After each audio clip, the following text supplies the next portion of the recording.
年内莫拉克风灾使到高雄路南海只得轨道沙沙的，水利署提起河川区先前太平顿高速的新丰段同高雄六桂区的新寮段以前河坝，57河区呢，共要保留河坝地段的河滩体，故所呢向各县新寮村的沿岸来。冬天详情如果少讲南北太水可能会达到中度的严重危险，因能嘅生命财产安全。为了帮助农海的水流更加顺畅，提前河川区第六季的新寮段进行疏浚的工程，但是同头摆疏浚规模相同的是，一摆提前河川区为了避免太水集中喺区的地方，来保留的河套中间的泥沙，要做分隔道。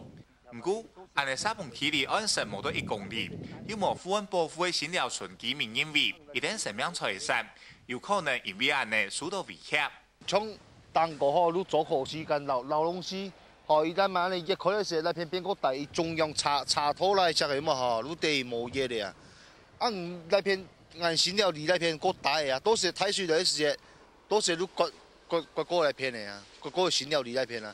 上少80米，我甚至甲只个溜较深的吼，乌较深的，这拢是一个办法。也提起河川区为了合法保护罗农海200万立方的沙沙，故强硬怪树也做河上间的细沙嘅，再用假使高大的农地的泥肉来进行肥填，一种做法嘛被民众质疑，又透过疏浚强化来采沙沙的可能，也居民嘛同时烦恼，肥填过后的河床。将会因为地层结构的改变，有可能造成更大面积的河套破坏。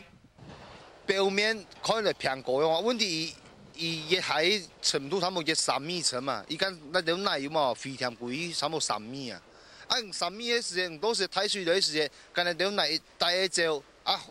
毕竟迄那下都是要变河啦，夹3面层嘛，大3米。按3米时，你经过咧，你江上新了规个真了状况的啊。老龙溪是安尼流落来啦吼，伊水来到这就断源啊。理论上啦吼，恁这是土源啦，伊绝对会淤积的啦。伊要安尼几率其实是介少。虽然提起河川区表示，肥田农地唔会造成河套的破坏，但是居民还是认为，喺冇拿出证据以前，也要如何官方去个讲法。